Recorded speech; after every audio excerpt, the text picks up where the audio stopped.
Bien, dicho esto, le doy paso a Sebastián Astorino, presidente de la Fundación Argentina de Ergonomía, director de la Escuela Argentina de Ergonomía y de Ergonoticias, el primer portal en materia, especializado en materia de ergonomía en Argentina. Y sin más, le damos la bienvenida a Sebastián. Gracias, Sebastián. Gracias por tus palabras. Bueno, vamos a darle cierre a este evento con algo que engloba un poquito y repasamos un poquito todo lo que ya estuvimos viendo. La verdad que es difícil quedar para lo último después de ponencias tan interesantes, donde se habló básicamente de todo, pero vamos a encararlo desde otro lugar, vamos a tratar de pensarlo desde otro lugar. Muchas veces hablamos de lo que es la cultura del trabajo, de la cultura preventiva. Escuchamos muchas veces el término, sobre todo acá en Argentina, de la industria del juicio, dando a entender que el trabajador se enferma o se lesiona o se accidenta a propósito para después tener un rédito económico. Muchas veces discutimos sobre una nueva cultura preventiva o sobre una nueva cultura del trabajo. Y en ese sentido entiendo que no hace falta romper la cultura del trabajo, sino que hay que transformarla. Y podemos trabajar en una nueva cultura del trabajo. Y para eso tenemos que arrancar desde muy chiquitos. Y es nuestra responsabilidad no solamente como profesionales, sino también como personas, en el ámbito más íntimo, desde nuestro hogar, con nuestros hijos, sobrinos, amigos, y empezar a hablar desde otro lugar, romper algunos paradigmas, algunos mitos, que hacen que justamente asociemos permanentemente al trabajo con el dolor. Hay un hashtag y un lema de la fundación que me gustaría que compartan cada vez que puedan en alguna red, con el hashtag que el trabajo no te duela. Creo que ese es básicamente un mensaje que define la filosofía de la Fundación Argentina de Ergonomía y de todos los que formamos parte de esta institución. Es realmente una filosofía, pero también es un objetivo, ¿no? Que el trabajo no le duela a millones de trabajadores y trabajadoras que pagan con su calidad de vida y con su cuerpo esta falta de ergonomía en sus vidas. Así que vamos a pensarlo desde otro lugar, vamos a pensar, y quiero que reflexionen sobre cuántas veces habrán escuchado frases de chiquitos y las seguimos repitiendo sin darnos cuenta de grandes, ¿no? Frases como tu papá o tu padre se rompió la espalda trabajando para darte esto, tu abuelo se rompió el lomo o tu abuelo dejó su vida en el trabajo para que vos puedas tener una casa o estudios o un plato de comida. Eh, Frases como estas se fueron haciendo piel, se fueron haciendo carne en nuestra psiquis sin que nos demos cuenta. Bueno, tampoco levantás bolsas en el puerto, como si el único esfuerzo que uno puede hacer es un esfuerzo físico y estuviese bien, incluso romperse la espalda por trabajar en el puerto. Las cosas se ganan con sangre, sudor y lágrimas. Frase típica, si habremos escuchado, al que madruga Dios lo ayuda, como si uno tuviese que levantarse a determinado horario y sacrificarse su sueño y su descanso para obtener algo de la vida, ¿no es cierto? Frases como estoy quemado, cada vez que volvemos de casa, a casa del trabajo, de la oficina, y llegamos o nos preguntan un amigo o un colega, ¿cómo estás? Estoy quemado, estoy con la cabeza quemada, no doy más. E incluso terminamos convenciéndonos de que está bien romperse la espalda trabajando, que está bien estar quemado, y eso te hace adulto. Bienvenido a la vida adulta, te dicen incluso, ¿no? Bueno, era hora que algún día te pase esto. Y empezamos a naturalizar esto desde muy chiquitos, y cuando llegamos a la edad laboral terminamos de convencernos de que esto está bien, de que esto es así. Incluso cuando llegamos a casa, ¿cuántas veces ven comerciales como estos, ¿no? Donde está la figura humana con ciertas alarmas, ciertos incendios de dolor y una pastilla mágica que elimina los dolores y elimina todo ese malestar. Y casualmente cuando llegan a casa del trabajo, en ese prime time, después del horario laboral, es que están estas publicidades. Y no es casual, está diseñado y está pensado. ¿Por qué? Porque esto se da en todo el mundo, se da no solamente en Argentina, se da en toda Latinoamérica y en todo el mundo. Las farmacéuticas tienen muy claro que el trabajador llega a casa destruido, que llega a casa con el cuerpo que no le da más, con la cabeza que no le da más. y esto se termina de naturalizar cuando prendo la televisión y me dicen, es normal que te duela el cuerpo, tómate esto. Pero lo que hago es apagar los incendios y no corrijo el problema. Y el problema se termina transformando después en una enfermedad profesional, en una enfermedad laboral. Y tiene nombre y apellido. Estamos hablando de lo que conocemos como trastornos musculoesqueléticos y factores de riesgo psicosocial, que afectan directamente nuestra calidad de vida, nuestra salud. Según la Organización Mundial de la Salud, antes de la pandemia, como decíamos ayer también, 9 de cada 10 trabajadores en el mundo sufren de estos trastornos musculoesqueléticos. O sea, es un número absolutamente alarmante.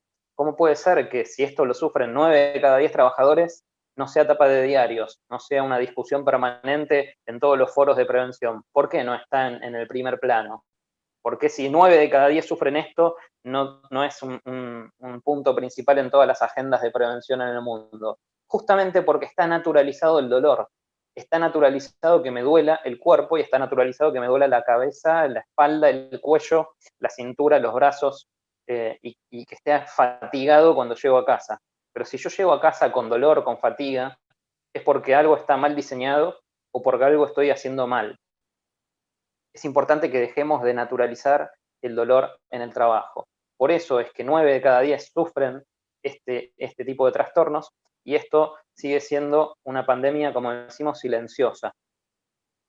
Ahora, cuando hablamos de factores psicosociales, por ejemplo, fíjense estos números para Argentina, según las cifras desarrolladas por una investigación de la Superintendencia de Riesgo del Trabajo en el 2018, 4 de cada 10 trabajadores está expuesto a factores de riesgo psicosocial. Y esto era antes de la pandemia.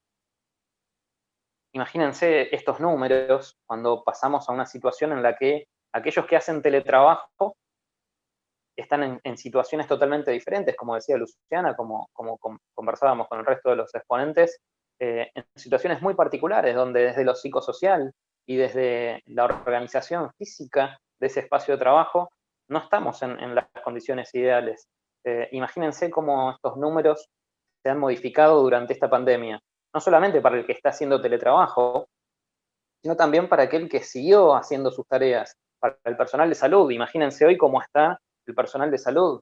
Si antes 9 de cada 10 sufría trastornos musculoesqueléticos, si antes 4 de cada 10 sufrían y estaban expuestos a factores de riesgo psicosocial, ¿cómo están hoy aquellos trabajadores que continuaron desarrollando sus tareas? ¿Sí? En las fábricas, en las empresas de actividad esencial, que siguieron haciendo sus tareas, en que en muchos casos ese trabajador está cubriendo a otro trabajador compañero que por cuestiones de pertenecer a un grupo de riesgo se quedó en su casa. Entonces una persona hace el trabajo de 2, de 3 o de 4 en esta situación de pandemia. Ni hablar del personal de salud y el personal de seguridad, quienes aprovechamos para saludar y reconocer el inmenso esfuerzo que están haciendo en estos tiempos de pandemia. Nada más que agradecimiento y un orgullo permanente ver el trabajo que hacen estos profesionales día a día para ayudarnos a atravesar esta batalla. Volviendo a los números, les quiero contar que en Argentina los trastornos musculoesqueléticos y los factores de riesgo psicosocial representan la primera causa de enfermedad profesional. Esto es algo que en el mundo son números muy parecidos, hablamos del 80-84% de ausentismo por trastorno musculoesquelético en Europa, en Estados Unidos, en Latinoamérica. En Argentina pasó de ser la segunda causa a ser la primera causa en el 2019, los trastornos musculoesqueléticos, ni hablar de lo que tiene que ver con las carpetas psiquiátricas. Hay carpetas psiquiátricas de 1 año, 2 años. Es muy difícil cuando uno no cuenta con un marco legal o no cuenta con un método de investigación para este tipo de riesgos. Entonces esto plantea un desafío doble. ¿Quién paga el costo? ¿Quién paga el costo de esto que sufren los trabajadores? Esto de que 9 de cada 10 estén expuestos a factores de riesgo ergonómico, 4 de cada 10 expuestos a estos factores de riesgo psicosocial. ¿Quién paga todo esto? Bueno, sabemos y habrán escuchado y habrán leído en innumerables estudios todos los años se renuevan estudios de la Organización Mundial de la Salud, de la Organización Internacional del Trabajo, de las instituciones de cada uno de nuestros países, que la falta de ergonomía representa un costo millonario para las industrias en todo el mundo. Y esto afecta a todo tipo de actividad, tanto al sector público como al sector privado. Así que no hace falta que yo profundice mucho más en esto. Sabemos que la falta de ergonomía representa costos millonarios para las distintas naciones. Entonces, ¿quién paga este costo? Nosotros decimos que el costo de la falta de ergonomía, de la falta de una adecuada salud psicosocial en el trabajo, se paga de los dos lados del mostrador, como vemos en la imagen. Por un lado la paga el empleador, tanto en el sector público como en el privado. ¿Por qué? Porque la paga con ausentismo, la paga con rotación de su personal, la paga con juicios laborales, la paga con una baja en su calidad, en la calidad de sus productos y servicios, la paga con lo que llamamos desperdicios o redundancias en los procesos de cada uno de los errores o inadecuados desarrollos y diseños de esos procesos por la falta de ergonomía. Pero no solamente la paga el empleador, dijimos, del otro lado del mostrador, también la paga el trabajador. ¿Y el trabajador con qué lo paga esta falta de ergonomía? La falta de ergonomía y salud psicosocial, el trabajador la paga con su vida, con su calidad de vida, con su salud, con su salud psicosocial. El trabajador, este dolor no lo deja en la puerta de la empresa, no deja el dolor de espalda o el dolor de cabeza en la puerta de la empresa, sino que lo lleva a su casa.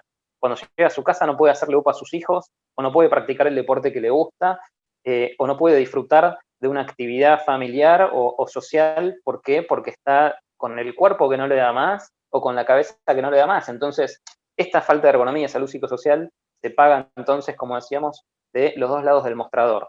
¿Cuáles son algunas de las manifestaciones de estos trastornos musculoesqueléticos y factores psicosociales? Hoy habló Sonia, por ejemplo, de cómo organizar el espacio de trabajo de forma saludable para que no se manifieste y prevenir este tipo de malestar. Pero, ¿cuál es ese malestar? ¿Qué nombre le ponemos? Porque es importante para poder trabajar en la prevención, identificar. Nosotros hablamos siempre, y el marco legal en Argentina habla de identificar los síntomas de forma temprana. Si yo puedo identificar el síntoma de forma temprana y eso, sobre todo, asociarlo a la fuente que causó ese síntoma, ese dolor, de forma temprana, puedo actuar en la prevención y corregirlo antes de que sea demasiado tarde y esa molestia se transforme en una enfermedad profesional. Los más típicos que nos vamos a encontrar en el teletrabajo, y son básicamente muy similares a los que nos encontramos en el trabajo en oficina, son el dolor en la zona de espalda, sobre todo en la zona baja de la espalda, en la zona lumbar, comúnmente lo llamamos lumbalgias. Esto, obviamente, le llamamos, en ergonomía hablamos del efecto bañera, ¿no es cierto? Como esta gota que rebalsa el vaso rápidamente en otro tipo de riesgos, en ergonomía suele pasar que lleva más tiempo. Entonces, durante mucho tiempo el trabajador está expuesto a estas malas posturas, a este diseño inadecuado, a esta falta de mobiliario ergonómico, y empieza a manifestarlo de forma muy sutil a través de estos dolores en la zona de la espalda, por ejemplo. Cuando llega a su casa ve esa publicidad, se toma una pastilla, ese dolor desaparece, pero la fuente que generó ese dolor de espalda, que puede ser la falta de una silla ergonómica o una postura inadecuada por falta de capacitación y de concientización, no desapareció. Entonces mañana va a estar expuesto a lo mismo y así por el resto de su vida laboral hasta que un día aparece la enfermedad profesional. Otro típico trastorno musculoesquelético de este tipo de actividades es el dolor en el cuello, ¿no? Lo que llamamos cervicalgias, ese dolor inespecífico en la zona de la espalda alta, en la zona del cuello. Es muy común. ¿Por qué? Porque nos encontramos normalmente frente a un monitor. Ese monitor muchas veces está por debajo de la altura recomendada. Eso genera flexión del cuello, lo que deriva en una postura forzada del cuello. A veces, además de estar por debajo de la altura recomendada, está de costado. Entonces hay lateralización y flexión del cuello. Las dos cosas se combinan, aumentando este factor de riesgo, a lo que se suman los factores de riesgo psicosocial. La carga cognitiva, la carga emocional en el trabajo, se manifiesta directamente en la zona justamente del cuello y los hombros. Fíjense que cuando uno empieza a trabajar está mucho más relajado, y a medida que va pasando la jornada, uno puede observar, cuando vuelve a la oficina a ver a los compañeros o mirarse a sí mismo, préstense atención como al final de la jornada empezamos a encorvarnos más, a tensar más la zona de cuello y hombros, justamente porque aumenta la tensión psíquica y aumenta la tensión muscular. Otro de los típicos trastornos que vamos a encontrar en este tipo de actividad son el dolor de mano-muñeca, por los movimientos repetitivos por un lado, pero además también por ese diseño ergonómico en el que si yo utilizo una notebook por tiempo prolongado, cuando estuvo diseñada siempre para periodos cortos, lo que voy a hacer es tener una postura forzada de mano-muñeca, llevando las manos y el antebrazo al centro de mi cuerpo cuando debería estar de forma paralela a los costados de mi cuerpo. Por eso es necesario el mouse y el teclado periférico.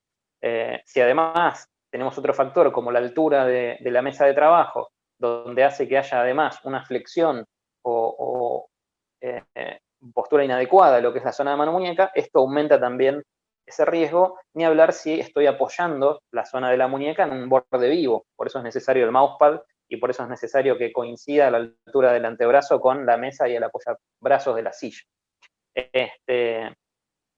Otro trastorno que podemos encontrar es en la zona de rodillas, el dolor de gonalgia, el dolor de rodilla, y esto está asociado obviamente a esa postura estática, ¿no? Al mantener una postura de sedestación de forma prolongada.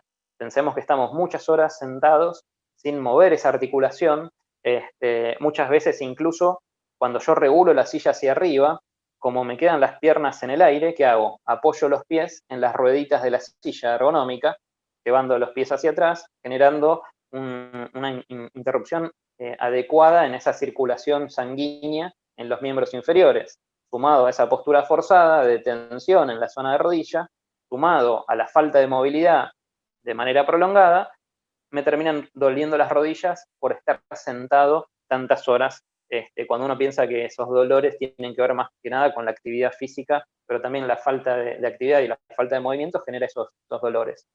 Y ni hablar, obviamente, de lo que es el estrés y las consecuencias de esta organización del trabajo, que se van a manifestar en distintos síntomas, desde angustia, estrés, ansiedad, depresión, distintos síntomas en los que yo puedo detectar que hay algo que está mal, hay algo que me está afectando, pero es importante poder asociar, como decíamos, igual que con lo físico, en lo psíquico, cuál es la fuente que está generando ese malestar, para que pueda hacer una identificación temprana de ese síntoma y hacer una corrección preventiva de lo que está causando justamente ese malestar en mi salud física o psíquica.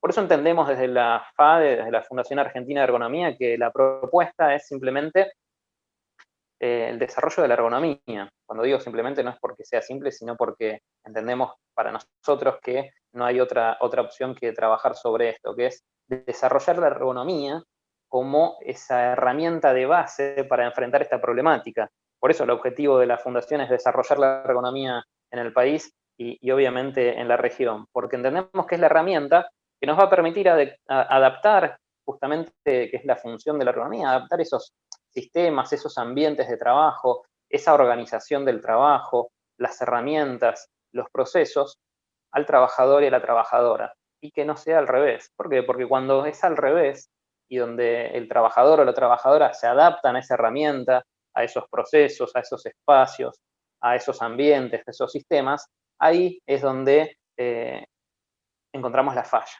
Ahí es donde en esa adaptación del trabajador y la trabajadora al trabajo, es donde el cuerpo se rompe y el cuerpo se manifiesta con estos dolores y con estas enfermedades. Por eso la ergonomía plantea que la adaptación sea al revés, desde el trabajo al trabajador.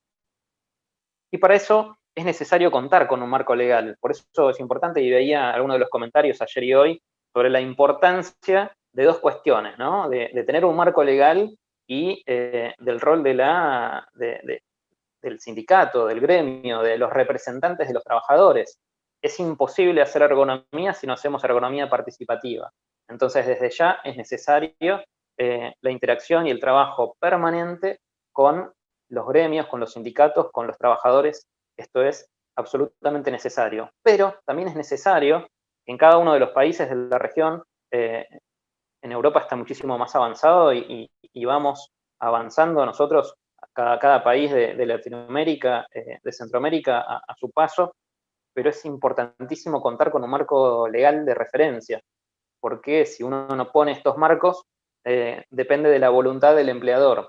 Y el empleador no siempre entiende que esto de la ergonomía es un beneficio y muchas veces entienden la prevención como un costo, cuando en realidad es una inversión. Es un cliché, es una frase que habrán escuchado 1000 veces, pero realmente es así. Ahora, también hay que reconocer y hay que ser justo, muchas de las grandes empresas con las que hemos trabajado, y he trabajado yo como asesor y como consultor de grandes empresas a nivel nacional e internacional, me tocó encontrarme con que muchas de estas grandes empresas ya entendieron hace mucho que la ergonomía es un beneficio y que necesitan de esa ergonomía en el trabajo para aumentar su capacidad productiva, reducir los costos directos e indirectos, y entendieron hace mucho que mejorar la calidad de vida de sus trabajadores aumenta su capacidad productiva y aumenta, por tanto, sus ganancias. Entonces, hay que ser justo y reconocer que muchas grandes empresas sí reconocen en la ergonomía una herramienta que les permite mejorar su capacidad productiva y reducir sus costos directos e indirectos. Ahora, cuando esto no es así y depende de la voluntad del empleador, es necesario, decía, un marco legal. En Argentina, tuvimos un avance en los últimos años, muy importante, en los últimos 17 años sobre todo, en lo que es el marco legal. No los quiero aburrir con esto, hay mucho material desarrollado por la Fundación donde explica el marco legal de Argentina en materia de ergonomía, que lo pueden encontrar en la página de la Fundación.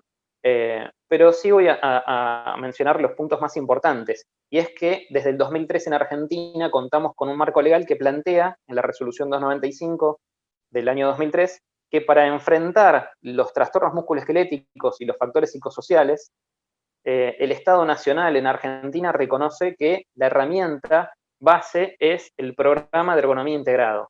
Un programa de ergonomía integrado no es lo mismo que un estudio puntual de ergonomía. Un programa de ergonomía integrado va a ir atravesando distintas etapas, necesita del trabajo interdisciplinario, necesita del trabajo de ergonomía participativa, donde el trabajador y el gremio participen de estas mejoras ergonómicas, necesita de un profesional con conocimientos en ergonomía que evalúe estos puestos, y tiene ciertas etapas para cumplir. Va desde la identificación del riesgo, la medición a través de métodos reconocidos a nivel nacional e internacional, y luego la propuesta de acciones correctivas, de ingeniería, que es adecuar físicamente el puesto, y administrativas, que es adecuar desde lo administrativo, desde la organización del trabajo, ese trabajo. Entonces, finalmente cierra este programa de ergonomía con la obligatoriedad de validar las acciones. No es solamente corregir, sino que además de corregir, una vez que el empleador corrigió esos desvíos que fueron medidos, identificados previamente, luego hay que validarlos. En la validación lo que tengo que demostrar es que ahora esta nueva realidad permite llevar adelante un trabajo de forma segura, saludable y decente. Entonces, eso es un programa de ergonomía integrado y es obligatorio en Argentina desde el 2003, que el Estado Nacional reconoció que los trastornos musculoesqueléticos y los factores psicosociales son un problema de salud pública. Fíjense lo importante de que un Estado, nación, reconozca que esto es un problema de salud pública.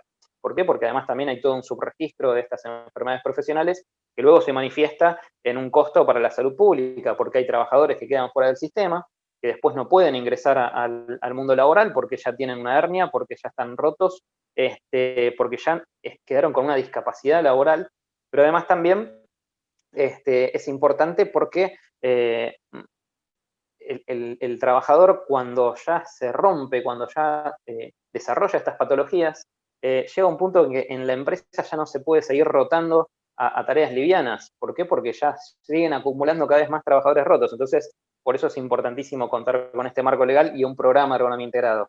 Fuimos avanzando, no los quiero aburrir con esto, en la legislación en Argentina hasta el 2015, donde se vuelve a reforzar esto del programa de ergonomía integrado y se establecen protocolos que unifican los criterios en todo el país. Todos hablamos de los mismos niveles de riesgo y de las mismas obligaciones, pero ahí establece en ese 2015 con la resolución 886 algo muy importante, que es una declaración jurada por parte del empleador, donde obliga a que el empleador, el representante legal del empleador, el representante de seguridad y higiene y el representante de salud ocupacional de esa empresa o de esa organización, tanto en el sector público como privado, están obligados a firmar un documento donde indican y declaran cuáles son los factores de riesgo ergonómico y cuáles son la identificación temprana de síntomas a la que están expuestas sus trabajadores. Eso fue un gran avance.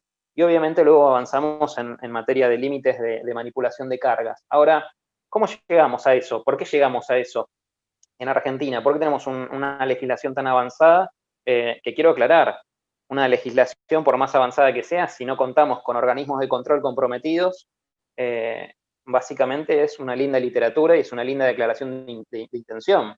Necesitamos que además de un buen desarrollo de un marco legal, necesitamos sí o sí que los organismos de control lleven adelante el control de este marco legal, que se cumpla, ¿sí, no? Es una linda declaración de intenciones.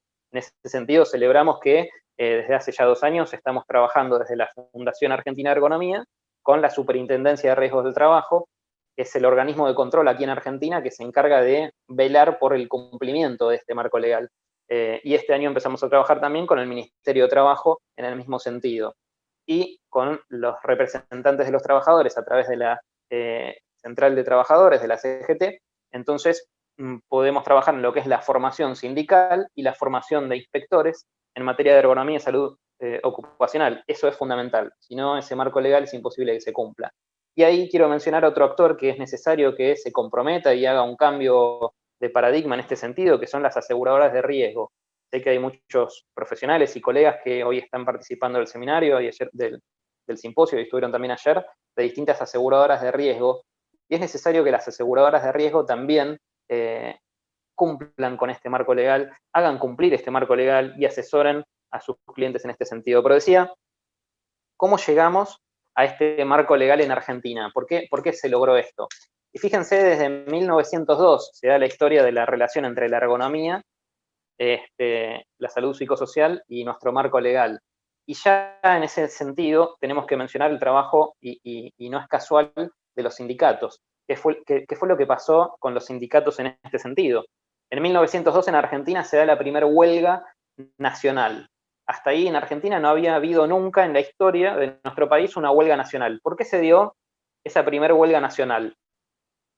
Se dio porque los trabajadores portuarios reclamaban que ya no podían seguir levantando pesos y cargas superiores a los 100 kilos. Imagínense, 1902, sin nada de ayuda mecánica prácticamente, en algunos casos con suerte, algunas poleas, algunos carros de madera, cargando en los barcos, estibando cargas y bultos de 100 kilos o más. Los trabajadores portuarios empiezan a protestar y a reclamar, y en ese reclamo se empiezan a sumar otros trabajadores portuarios, primero del puerto de Buenos Aires, luego de San Nicolás, de Rosario, Santa Fe, y así se siguen sumando trabajadores de los puertos de toda Argentina, y luego se empiezan a sumar trabajadores de otras actividades, de otros sectores, reclamando, y en este sentido se dio la primera huelga nacional. Todavía no teníamos el modelo sindical que tenemos hoy.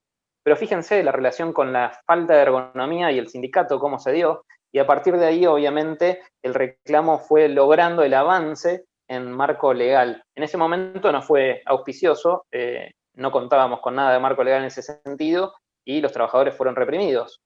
Pero lo que sí es importante es que eso generó una unión de los trabajadores y sus representantes, y ahí se empieza a formar un modelo sindical en nuestro país que hasta hoy sigue siendo modelo en todo el mundo. ¿Qué pasó unos años después? Y acá sí ya podemos hablar de legislación. En 1935, las trabajadoras alpargateras y costureras reclaman y empiezan con una manifestación y huelga porque reclamaban el derecho a sentarse en el trabajo. Y ahí es que desde 1907, 1912 comienzan con este reclamo, y recién en el año 35 logramos en Argentina lo que llamamos la ley de la silla, que también en Chile tiene el mismo nombre. Y esta ley lo que establece es que es obligación del empleador proveer una silla, y que es obligación del empleador organizar el trabajo de tal forma que en algún momento el trabajador se pueda sentar y descansar. ¿Cómo se logró esta ley? Justamente porque el reclamo sindical reclamó justamente y logró que se reconozca que era derecho sentarse y tener una silla en el trabajo. Fíjense, de lo que se hablaba en el año 35 en Argentina ya era ley. Sin embargo, hoy, en el 2020, nos encontramos en una situación en la que todavía se tiene que discutir en la ley de teletrabajo si es obligatorio que el empleador provea o no de una silla al teletrabajador. Hoy estamos discutiendo cómo reglamentar la ley de teletrabajo y hoy se sigue discutiendo por parte de las cámaras empresarias si es obligatorio o no darle una silla al trabajador, cuando esta discusión ya tiene su historia desde el año 35 y es ley en Argentina desde el año 35. Imagínense entonces cómo es necesario seguir manteniendo este tipo de discusiones. Les decía que en el año 2003 entonces ya avanzamos muchísimo más. Recién en el año 97 se estableció un máximo de 50 kilos. Acuérdense, en 1902, 100 kilos. En 1997 recién se bajó a 50 kilos para un sector y una actividad que era la agropecuaria. Y recién en el 2003, además de un programa de ergonomía integrado, aparecen los límites de levantamiento manual de carga. Y esto fue fabuloso porque estableció límites en cuanto al peso que se puede manipular a determinadas alturas o a determinada distancia de su cuerpo.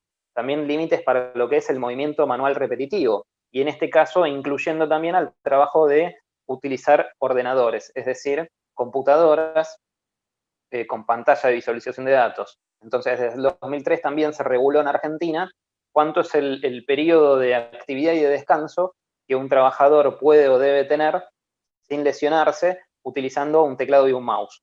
Por eso también se aplica al teletrabajo, no solamente al puesto de trabajo de oficina. En el 2015 les decía que se modificó y se profundizó lo que es el marco legal, estableciendo nuevos criterios, pero de los 10 factores de riesgo que se reconocieron en el 2003, en el 2015 solo se mencionan 9. ¿Por qué? Había un 10º factor que en el 2003 se mencionaba y en el 2015 no se pudo mencionar. ¿Por qué? Porque en Argentina no teníamos cómo medir un factor de riesgo que es el que nos convoca hoy, que es el de riesgo psicosocial. No teníamos con qué medirlo. Muchas empresas miden las condiciones psicosociales o el clima organizacional, que es otra cosa totalmente distinta a medir el riesgo o los factores de riesgo de la organización del trabajo. Y en Argentina no teníamos un método validado. Si bien hay otros métodos internacionales, lo importante de medir los factores de riesgo psicosocial tiene que ver con utilizar una herramienta validada para cada nación.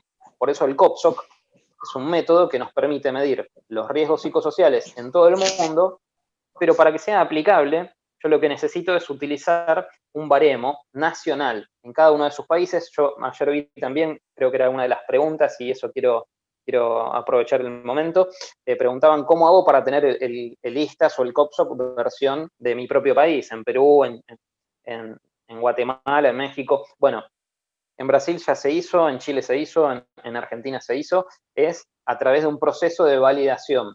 Para eso, para los que estén interesados, se pueden contactar con la fundación, se pueden contactar conmigo, después les voy a dejar al final de la presentación mis datos. Nosotros formamos parte, soy miembro activo de la red internacional de COPSOC. El COPSOC, como contaba ayer Salvador, es una red internacional donde se acompaña a los distintos países para que puedan validar este método para su propio país. Se hace a través de un proceso de investigación, y en Argentina se hizo recién en el 2018. Los responsables fueron justamente el equipo del GESAL, que estuvo disertando ayer. Y a partir de ese proceso de investigación, lo que uno hace es adaptar el método a ese país. Hay 3 anillos. Hay un primer anillo que es el que más se puede modificar, que tiene que ver con el lenguaje, porque hay que adaptar el cuestionario a el lenguaje de cada país. En España, decir estoy de paro significa me quedé sin trabajo. En Argentina, decir estoy de paro es estoy haciendo una protesta por condiciones salariales o condiciones de trabajo. Estoy dejando de trabajar por protestar, mientras que en España es me quedé sin trabajo. La misma palabra. Entonces, en ese primer círculo de adaptación, los investigadores lo que hacen es estudiar el lenguaje de cada uno de los países y adaptar ese método en la parte del lunfardo y lo coloquial y el lenguaje. Luego viene un segundo círculo que ahí ya se interactúa directamente y se solicita aprobación a la red internacional para modificar algunas preguntas, porque tiene que ver con la realidad cultural y con la realidad socioeconómica de cada uno de los países. Entonces ahí, en algunos casos, lo que se hace es, dentro de una dimensión, se desarrollan distintas subdimensiones. y eso es un trabajo que sí o sí se hace con la aprobación de todo el consorcio internacional del que participamos. Finalmente hay un último círculo, que ese no se toca, se llama core o core, que ese son las preguntas que no se pueden modificar, que son iguales para todo el mundo. Una vez que se modifica todo lo que se puede modificar y se hace toda la adaptación, cada país tiene que hacer la validación. Esto es aplicarlo, tener una muestra mínima de su propio país, y en base a esa muestra mínima se establecen los márgenes de referencia para las tablas de referencia que dan los resultados. Luego de todo este proceso, se hace la validación, y una vez que se obtiene la validación internacional, ya lo pueden aplicar en su propio país. Entonces, básicamente es todo el proceso de adaptación. En Argentina se hizo recién para el 2018. Nosotros empezamos a trabajar con el GESAL y con la Universidad de Avellaneda y la Superintendencia de Riesgo del Trabajo en el 2019. Y lo que hicimos fue, junto a Ergosoft, que es el software de Riesgo Lab, lo que hicimos fue hacer la versión informática, igual que en el ISCAS de España hay una versión informática, en Argentina también una versión informática, de acceso gratuito a través del ergosoft.com.ar, donde el mismo cuestionario, el profesional lo que hace es cargarlo en el software, genera la empresa, los sectores, los puestos, las tareas, y luego confecciona el cuestionario y lo puede distribuir. Lo mismo luego se carga en ese mismo software, y el software es el que procesa los resultados, traduciendo todo esto en las conclusiones y obteniendo el profesional ahí los gráficos con los resultados de cada una de las dimensiones psicosociales que evalúa, y de esta forma se empieza a generar lo que llamamos el mapa de riesgo de factores psicosociales. Con un solo botón proceso cientos de datos en milisegundos a través de ese software, donde tengo un mapa de amarillo, verde y rojo con un semáforo, con los 3 niveles de riesgo psicosocial para todas las dimensiones que evalúa el método. Eso recién se logró en 2018 en Argentina, y en 2019 contamos con el método, pero ahora nos falta justamente trabajar en lo que es un marco legal que reglamente la aplicación del mismo. Hasta ahora lo que sí tenemos es que en el 2003 la nación argentina reconoció que los trastornos musculoesqueléticos y los factores psicosociales son un problema de salud pública, y cuando describe cuáles son las causales a evaluar, menciona 9 causales físicas y además los factores psicosociales. Así que en Argentina es obligatorio medir los factores psicosociales. Recién ahora en el 2019 contamos con la herramienta para hacerlo. Y nos toca hablar ahora de lo que es el futuro del trabajo. Dijimos que hoy íbamos a hablar de lo que era el rol de la ergonomía y la salud ocupacional en el trabajo en tiempos de pandemia, en el teletrabajo, pero también fuera del teletrabajo.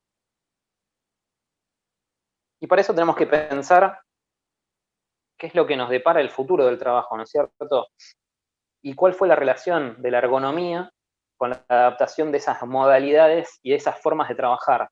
Como vemos en pantalla, muchas formas de trabajar han evolucionado con los años, muchas formas de trabajar y de hacer las cosas en el mundo han cambiado para mejor, muchas cosas han cambiado no solamente para el empleador, sino también para el trabajador, y esto es justamente lo que hizo la ergonomía, ¿no? Cambiar esas formas de trabajar, mejorando la productividad, pero mejorando también la calidad de vida. Ahí vemos algunos alivianadores por vacío que eliminan básicamente la manipulación de las cargas de forma manual, y cómo inclusive estos manipuladores vacíos fueron modificándose, cambiando y adaptándose. Hoy ya estamos hablando en el mundo, en Argentina han llegado hace muy poco, pero todavía tienen un campo muy interesante de desarrollo, los exoesqueletos, donde permiten que ese trabajador sostenga posturas forzadas sin hacer fuerza justamente y sin sostenerla desde su sistema musculoesquelético, sino gracias a un sistema exoesquelético que permite hacer esas fuerzas y sostener esas posturas. La ergonomía también nos permitió, gracias a estos alivianados de vacío, reducir no solamente el esfuerzo, sino mejorar también la capacidad productiva de estas empresas. Y una solución muy novedosa también son los robots colaborativos, que en lugar de automatizar 100% y desplazar al trabajador, estos robots colaborativos realizan la tarea junto al trabajador. No es necesario un ingeniero en sistemas y en robótica para programarlo, porque lo programa el mismo operador con una leve capacitación. No es riesgoso, entonces no necesito de tanto espacio y una jaula especial para el robot, sino que es un robot colaborativo que trabaja junto al trabajador y a la trabajadora, pero hace justamente y reemplaza justamente la parte manual que es nociva para el trabajador. Hay tareas que es imposible que hoy las siga haciendo un trabajador. ¿Por qué? Porque no es decente permitir y no es moral que permitamos que hoy trabajadores y trabajadoras sigan haciendo algunas tareas que lamentables se siguen haciendo. Y en las oficinas, obviamente, también ha cambiado muchísimo el mobiliario. Hoy contamos con sillas ergonómicas absolutamente avanzadas, con diseños de tecnología de última generación, que permiten la adaptación totalmente antropométrica y ergonómica para sus usuarios, escritorios que me permiten trabajar parado sentado, brazos como el que tengo yo acá en mi monitor, que me permite regular la altura del monitor y la ubicación según yo necesite, soportes para notebook, teclados y mouse totalmente ergonómicos, soportes y apoyos para los pies. La verdad que el desarrollo en mobiliario ergonómico ha sido muy, muy importante en los últimos años. Por eso vamos a llevar adelante en breve, antes de que termine el año, otro encuentro donde estos desarrolladores de soluciones ergonómicas van a compartir con nosotros todos sus adelantos y soluciones ergonómicas para la industria y para la oficina y para el teletrabajo. Así que estén atentos también, suscríbanse, síganos en las redes para enterarse de todo esto, porque vamos a compartir y desarrollar en profundidad justamente todas estas soluciones ergonómicas. Muchas actividades evolucionaron y otras no tanto. Lamentablemente hoy en Argentina y en el resto del mundo, en muchos países, y acá en Argentina también sucede, hay una desigualdad enorme con lo que sucede en la capital y lo que sucede en el interior, en las provincias. Una desigualdad enorme en tipos de actividad, donde todavía estamos llevando adelante tareas en una modalidad que parece más trabajo esclavo que otra cosa. Y eso es algo que no nos podemos permitir como prevencionistas, como ergónomos, como profesionales de la salud ocupacional, de la seguridad y higiene y de la prevención. Es imposible aceptar como normal que hoy millones de trabajadores y trabajadoras sigan llevando adelante sus tareas como hace más de 100 años. Y esto no afecta solamente a trabajos de industria o trabajos del agro. Hoy nos encontramos en una situación muy particular con la pandemia, donde hacemos teletrabajo como podemos con lo que tenemos. Así fue que en principio de este año para nosotros en Argentina, finales de febrero, principios de marzo, aparece el COVID en nuestro país. Nuestro Estado plantea la solución, en realidad la única medida que podíamos implementar, que es el aislamiento social preventivo y obligatorio. Lo mismo empieza a pasar en otros países vecinos de Latinoamérica. En Europa ya venían con el aislamiento unos meses antes y de repente migramos a esta modalidad de trabajo. Ya hablamos de números durante el día de ayer y el día de hoy, entre el 5%, menos del 7% del sector privado llevaba adelante tareas de teletrabajo en Argentina, lo mismo en Europa, en Chile, hablamos más o menos de números muy parecidos, entre el 5, 6, 7% en el sector privado, y de repente más del 30% pasó a hacer teletrabajo. Incluso los servicios públicos y los trabajadores del Estado. Entonces, nos encontramos en casa teletrabajando con todo lo que ya veníamos arrastrando, ¿no? De que 9 de cada 10 trabajadores sufrían trastornos musculoesqueléticos, 4 de cada 10 estaban expuestos a factores psicosociales.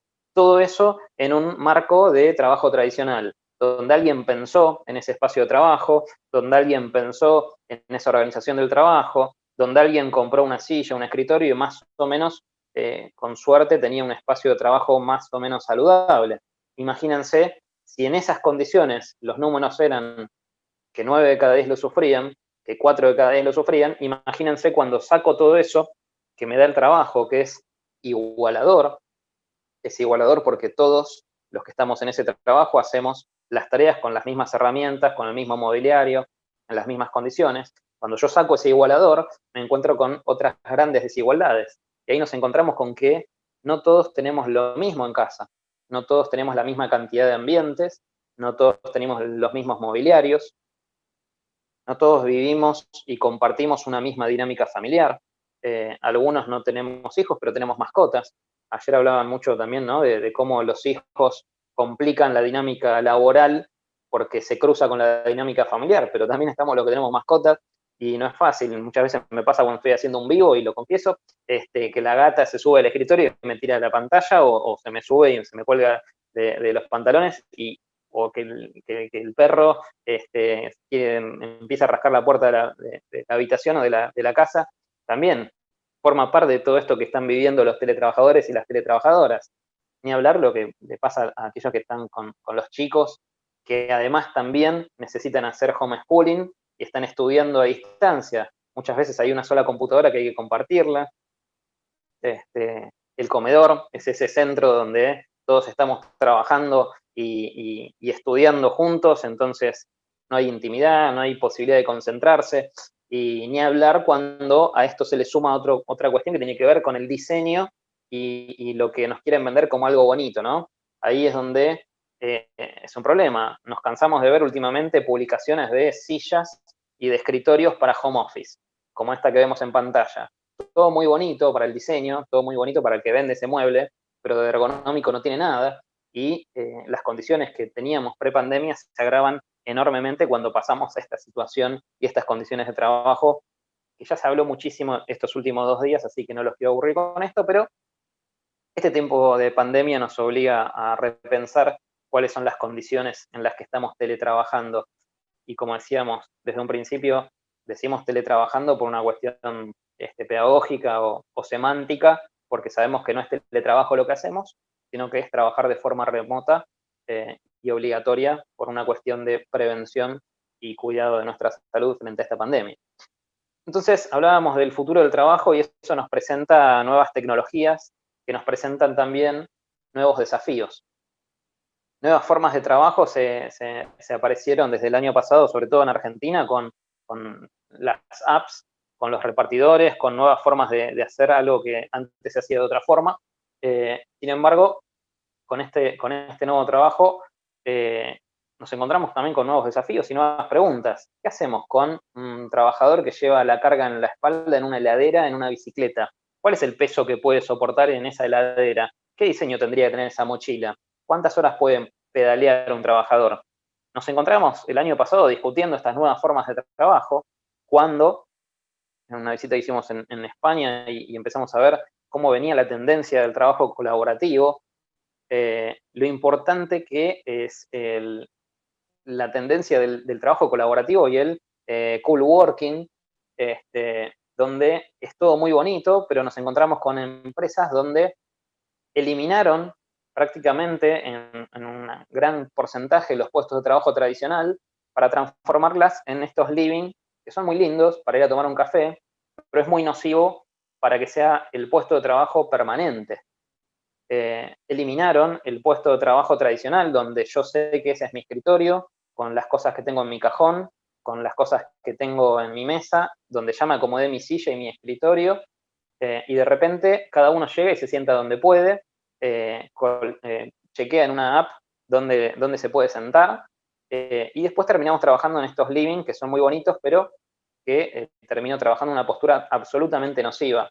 Y obviamente se elimina la PC y se transforma en una herramienta de uso permanente, la notebook. Recordemos que la notebook fue diseñada para cortos periodos de tiempo. Por eso, su uso prolongado genera daños permanentemente evidentes en lo que es el sistema musculoesquelético. ¿Por qué? Porque genera una postura forzada. ¿Por qué? Porque no se pensó para uso permanente ni prolongado. Ahora, estas nuevas oficinas, estos nuevos espacios de trabajo, también tienen el beneficio de la interacción entre los compañeros de trabajo, aumentan la capacidad creativa de esos grupos de trabajo. Entonces, tenemos que analizar cuáles son los beneficios y las desventajas de estos nuevos espacios colaborativos. No todo es negativo, pero sí tenemos que estar alertas y rescatar esto, que no siempre lo estético puede reemplazar lo saludable. Así que atentos a estas nuevas formas de trabajo. Mientras seguíamos discutiendo sobre esto, también empezamos a notar cambios de hábitos, ¿no?, en este uso de las nuevas tecnologías. Los consultorios y asociaciones de kinesiología pediátrica empezaron a manifestar cómo el uso incrementado permanentemente y progresivo de las nuevas tecnologías, como los celulares inteligentes, los smartphones, empezaron a llevar a los nenes, a los niños, a los adolescentes, al consultorio kinesiológico con trastornos musculoesqueléticos que hasta ahora no aparecían, ¿no? Tendinitis, uso prolongado y abusivo del pulgar, de la mano y del tendón, en la zona de mano-muñeca, cervicalgias y trastornos que tienen que ver con los cambios de hábitos, no solamente en los adolescentes, sino también en los adultos, ¿no? ¿Cuántas horas pasamos frente a esa pequeña pantalla con el cuello flexionado y con el pulgar sin parar? Bueno, ni hablar de lo que mencionábamos recién, del uso permanente y prolongado de un elemento que se pensó y se diseñó y se creó para otra cosa. Se creó para presentaciones cortas, se creó para trabajos intermitentes entre una estación de trabajo y la otra, o para terminar un informe o un reporte en campo o en el aeropuerto. Pero también ahora tenemos que hablar de lo que tiene que ver con los límites que empiezan a desaparecer entre el trabajo tradicional y el trabajo en casa, gracias a este avance de la tecnología. Entonces, es fundamental tener en cuenta cómo esto afecta no solamente al adulto, sino también al niño, y por eso también es una oportunidad, entendemos, de trabajar en estos conceptos de ergonomía, de higiene postural y de organización del trabajo de forma saludable. ¿Por qué? Porque esta nueva tecnología hizo que ya antes de la pandemia empiecen a desaparecer estos límites entre el trabajo y casa, entre el trabajo y el ocio, y nos empiezan a llegar al celular estos mensajes del trabajo, nos llevamos la notebook a casa y terminamos el informe durante el fin de semana o fuera de los horarios del trabajo. Y eso nos fue preparando justamente para lo que hoy nos encuentra, que tiene que ver con el teletrabajo propiamente dicho, o esto que decimos, que en realidad es trabajar desde casa. Y ahí pusimos una imagen que tenga que ver un poco más con esto de la inclusión y que sea un poco más justo también, ¿no? Porque es hora de que empecemos a deconstruirnos como profesionales y como personas y empecemos a entender que el trabajo y la dinámica familiar no tiene por qué ser solo una cuestión de la ama de casa o de la mujer. Así que nos parece fantástico toda la forma en la que lo encaramos el día de ayer con la cuestión de género, pero el teletrabajo nos afecta a todos, y sobre todo a aquellos que tienen que hoy compartir el hogar con la familia, con una dinámica familiar que tiene que ir llevando adelante también toda esta transformación y esta adaptación a esta nueva forma de trabajo. Entendemos que esto nos plantea preguntarnos cuáles son los factores de riesgo que hay que considerar, cuáles son los riesgos que se manifiestan en esta modalidad de trabajo. Y hablábamos ayer de que había que tener en cuenta los factores psicosociales o las nuevas dimensiones a considerar, que no es que son nuevas, sino que hay que prestarle atención a algunas dimensiones en particular. Estas dimensiones psicosociales de la incertidumbre, de la confianza, de la seguridad. Y lo mismo pasa con los factores de riesgo ergonómico. ¿Cuáles son los factores de riesgo ergonómico que tengo que considerar cuando estoy haciendo teletrabajo?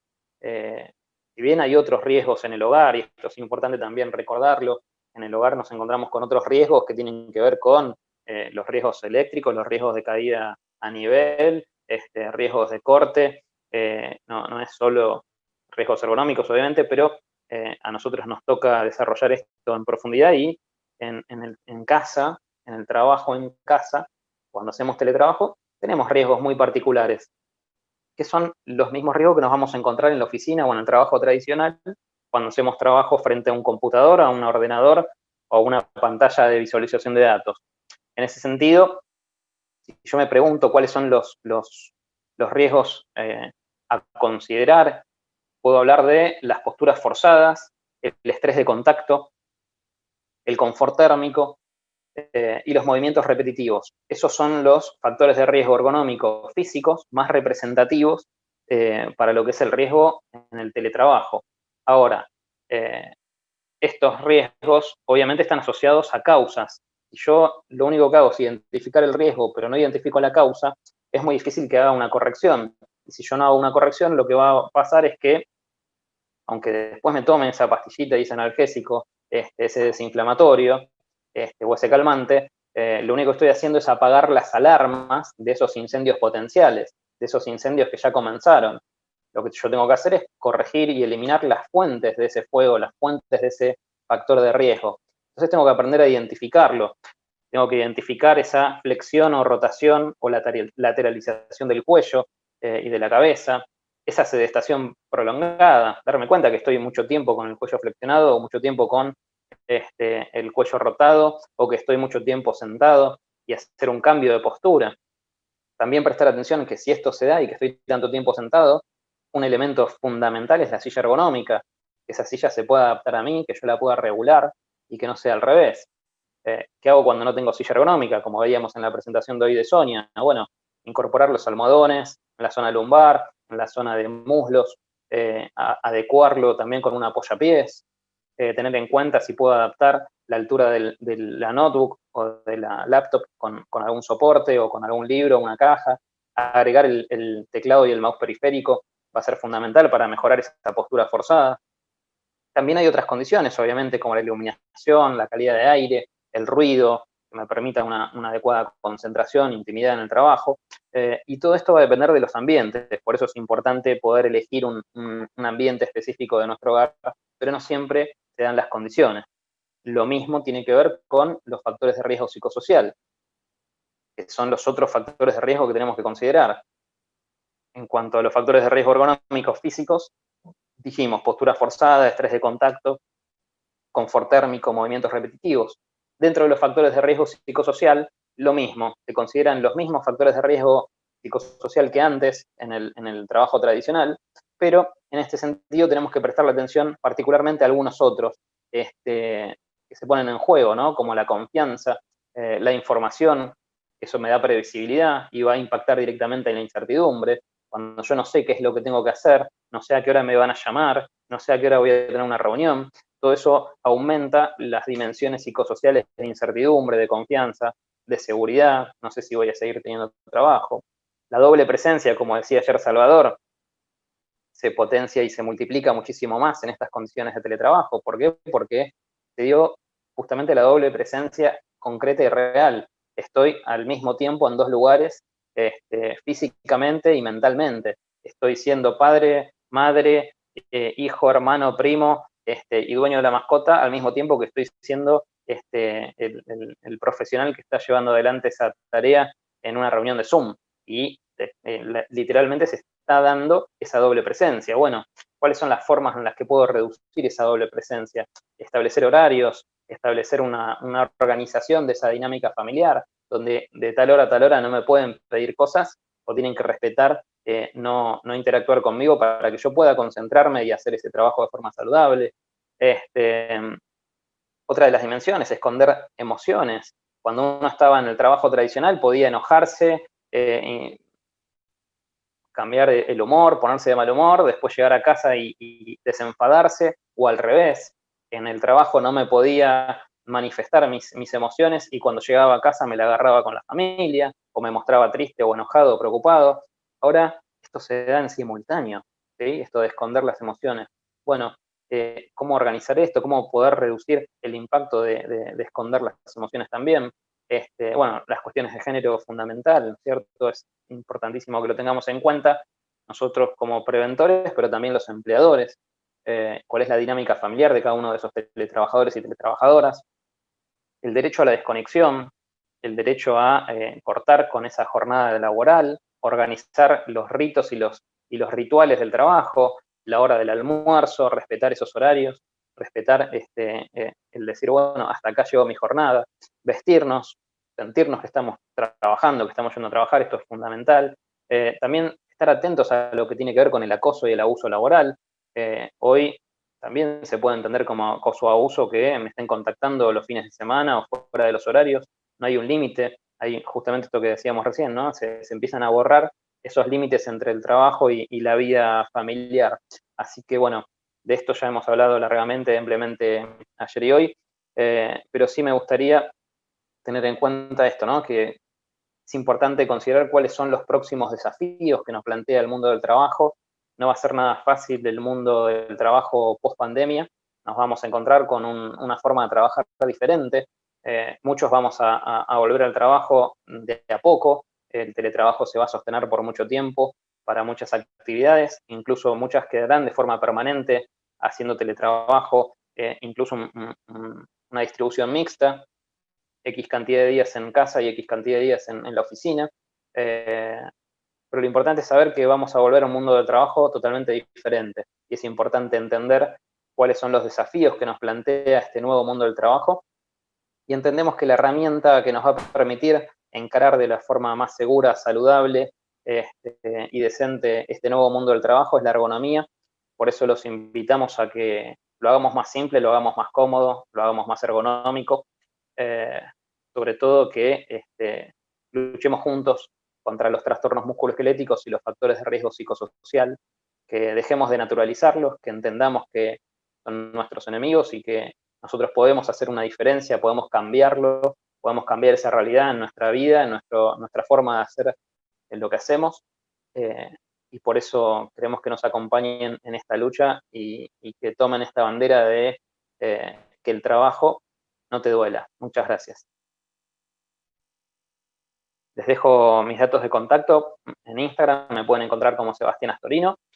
También pueden encontrar a la Fundación en Instagram como Fundación Ergonomía y pueden seguirnos en todas las redes como Sebastián Astorino y Fundación Argentina de Ergonomía. Y desde ya será un placer poder seguir trabajando juntos en toda Latinoamérica y en todo el mundo en esto que para nosotros es la herramienta que permitirá cambiar nuestras vidas en el mundo del trabajo.